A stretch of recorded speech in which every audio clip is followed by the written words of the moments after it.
It is the year of anything is possible, so if you want to see how I made this Hennessy chocolate cake, stay tuned. When we drinking, I'm not gonna lie, you got me speechless. Got 69 more. You want to start by preheating your oven to 325. And then you're going to want to take a box chocolate cake mix. I normally make my own, but for the purpose of making this easy, I decided to go with a box cake. And then you're going to want to take a small thing of instant chocolate pudding and mix that in. And then you want to substitute whatever water your box cake calls for. Half Hennessy and half milk, so that's about a half a cup of milk right there that we're using. And then we're going to take another half cup of Hennessy and pour that into our mix.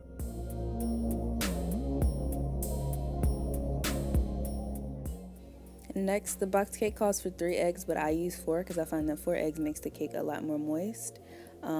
And then you just want to do your half a cup of vegetable oil and pour that in.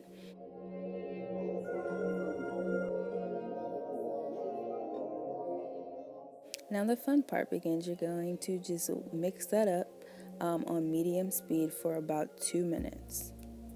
And while your batter is mixing, you can go ahead and grease your pans. I'm using 3 6x2 inch pans. You can also use 2 8x2 inch pans, which is like a standard size for a cake. And then I'm just taking a little bit of unsweetened cocoa powder and putting it into my pans to kind of coat the bottom so that it won't stick. Kind of like what you would do with flour, but I just use cocoa because it's a chocolate cake. Then easy enough, just fill your cake pans with an even amount of batter until you don't have any more left.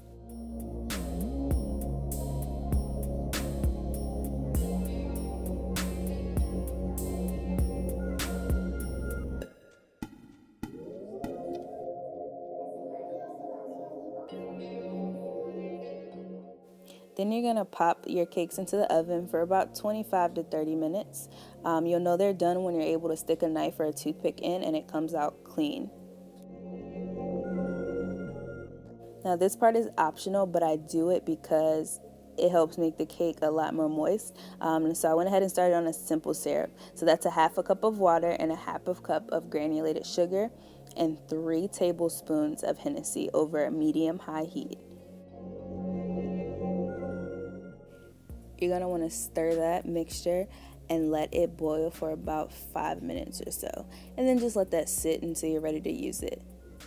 Now it's time for the fun part, the frosting. So that's a 1/3 cup of cocoa powder. And as you can see, the cocoa powder is very lumpy. So this next step is very important. You want to sift, because if you do not sift, then you'll have big chunks of cocoa powder in your frosting and nobody likes that.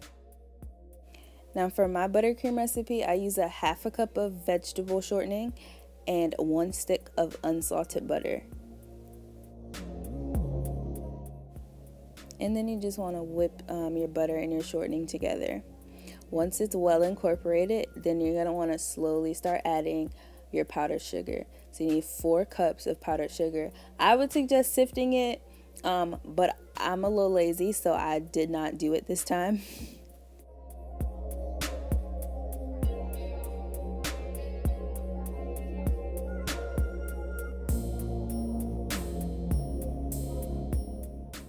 Now, once you're done adding your powdered sugar, you're going to want to add your unsweetened cocoa powder. Now, I don't like a lot of chocolate in my chocolate frosting, so you can add more to taste, but I used 1/3 cup. Now, to get the frosting to the right consistency, you're going to want to start adding your Hennessy to kind of thin it out a little bit. Now, buttercream frosting is very forgiving, so if you end up pouring in too much Hennessy, just go back in with some powdered sugar and kind of fix your mistakes. And you can keep bouncing back and forth between the Hennessy and the powdered sugar to make sure you get that perfect consistency.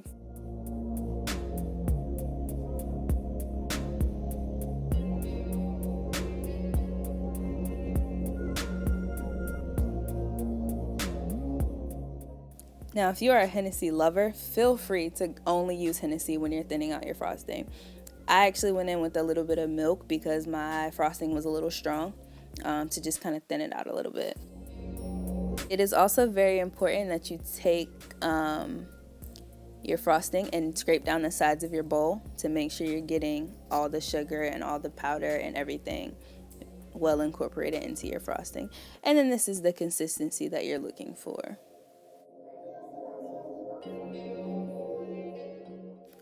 I let my cakes cool for about an hour or two, but I left them in the pan, which is why they look a hot mess. So just a suggestion, don't do that.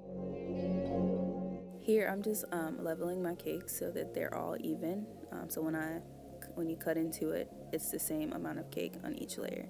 I'm using a cake leveler, but you can also do this with a serrated knife.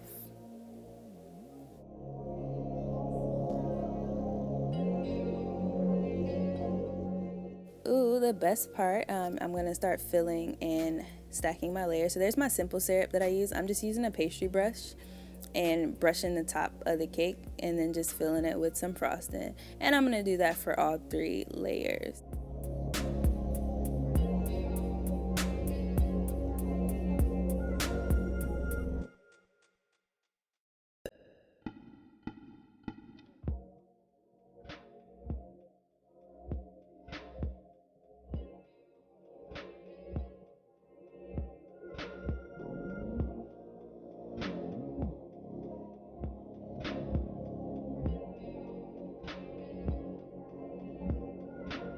So here I'm just using a thin layer of frosting to fill any gaps that I have, and then also to capture any crumbs that are left over, so that when I actually frost the cake for real, I won't have a bunch of chocolate pieces in my frosting. And once your crumb coat is complete, you just want to pop it in the fridge for about 15 minutes or so.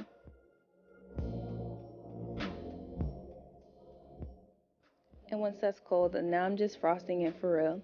At this point, I'm really freestyling. I don't really know too much where I want to go in the direction of cake decorating. But I'm just smoothing out the frosting as much as I feel like.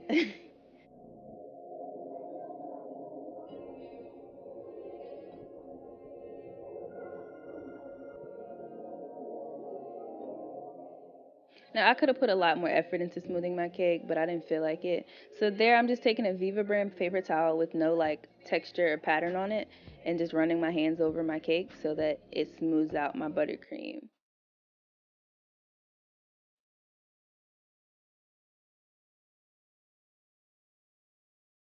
Now, I'm literally awful at piping. I don't know what I'm doing. So I just threw a little shell border around the bottom of the cake.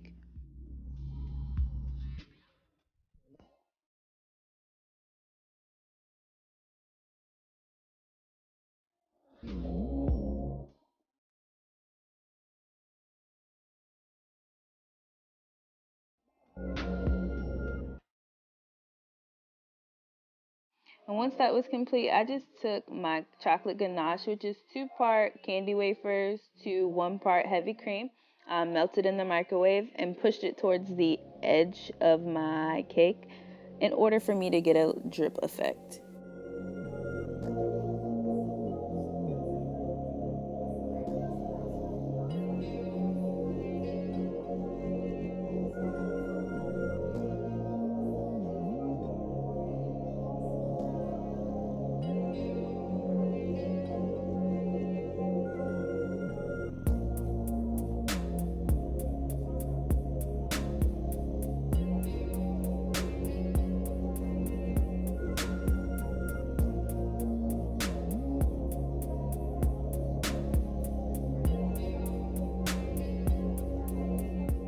Now, it is best to do ganache on a cold cake so that it doesn't drip so long. But once mine was put up there, I just popped it in the fridge for another 10 minutes or so.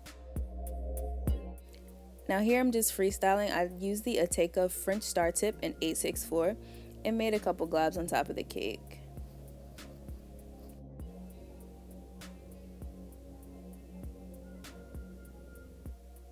And the Hennessy cake wouldn't be right without decorating it with a bottle of Hennessy, right? So I just used a little airplane bottle and stuck it in the top. And then I garnished it with strawberries. Not sure what strawberries had to do with this cake, but I felt like it would look cute. Because, chocolate, strawberries, what else?